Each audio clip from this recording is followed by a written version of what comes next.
Hi there, my name is Mike. Welcome to Python Made Easy. Today we'll be talking about Python data types. There are different Python data types, and that's what we're going to be talking about. So let's go straight. First, we have none. Basically, none data type is like an empty variable that doesn't have any data in it. So we're going to move on to numeric data types. Numeric data types are further broken down into float, integer, and complex. Then we have list, tuples, set, string, range, and dictionary. But for now, we'll be talking about numeric. And after that, we'll do some few exercises showing you how different ways you can work with numeric. So let's move on. Number data type. So there are three number data types in Python, which are int, float, complex. Well, boolean is basically more of true or false. Then we have our complex. Then after that, let's go to integer. Int or integers is a whole number, positive or negative, without a decimal of unlimited length. So basically, a int is a number that doesn't have a point after it, maybe like 2.5 or anything like that. Int is just a whole number. It's just maybe like 1, 2, 3 continuously, but without a point. And a int can be negative or positive. So as we see here, we have a -325522, which is still a int. Then we have a long number which doesn't have a single dot in it. Then we have a 1. These are examples of ints, and once you print this out, it gives you the data type, which is int. Float. Floating point numbers is a number, positive or negative, containing one or more decimals. Like this, an example, we have 1.10, 1.0, -35.59. So basically, how are you going to recognize a floating point? A float is when it has the decimal point in it. As long as it has a decimal point in it, it's a float. It could be a negative or a positive, but maybe it has this point, just know it's a float. Float can also be scientific number with an e to indicate the power of 10. So this is an example how you can recognize a float. So a float can have like 35e3, or it could be, you notice the e here is a capital letter, so we have 12e4, or we have a regular float with as a point. So this is another way you can recognize a float. Complex number. Complex numbers are written with a j as the imaginary part. So this j basically has a value of let me put it there.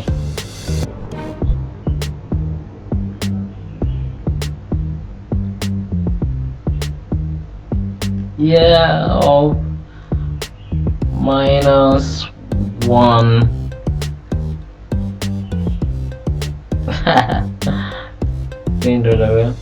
Well, it has a value of -1.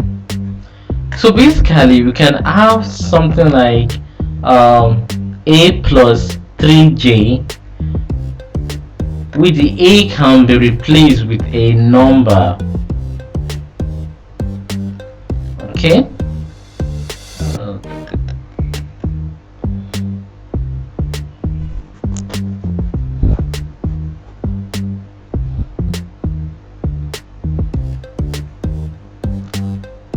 So right here you can see that we have a 3 plus 5j, and then this j has a value of minus a square root of minus 1.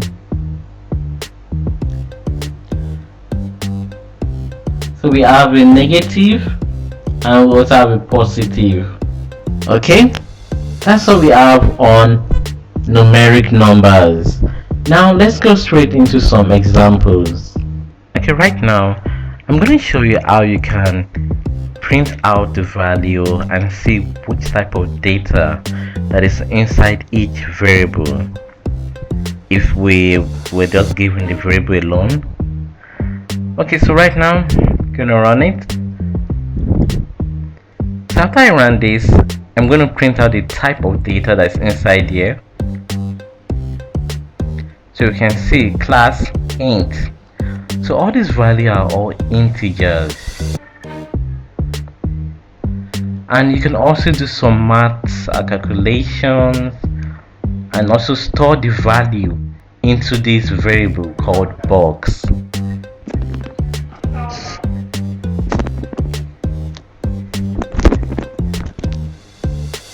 I'm going to run it now.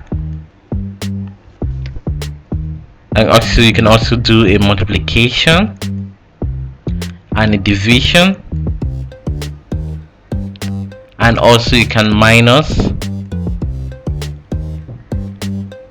You can do a lot of calculation with integers. You can also use it for in other ways. Now let's go to float. So I can see here we have a float, and basically if you want to know a float, just look for the point. Once you see the point, it could be negative or positive, but once you see a point, just know it's a float. And this is how you can check and know if it's a float. So I'm going to run this using the type. So we have the type, we have our variable in the type, and we're going to print it out. But you can also know the type of data that's inside the variable without using the print. So this is a float.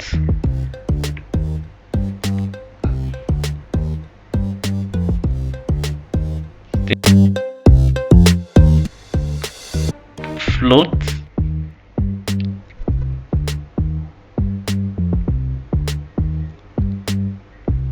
Okay, this is a float with an exponential power.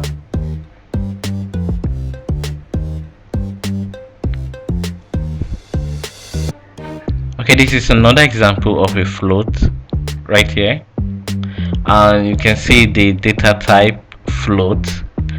So let's come to complex. So we're storing our data into these variables, then we're printing them out. So run it.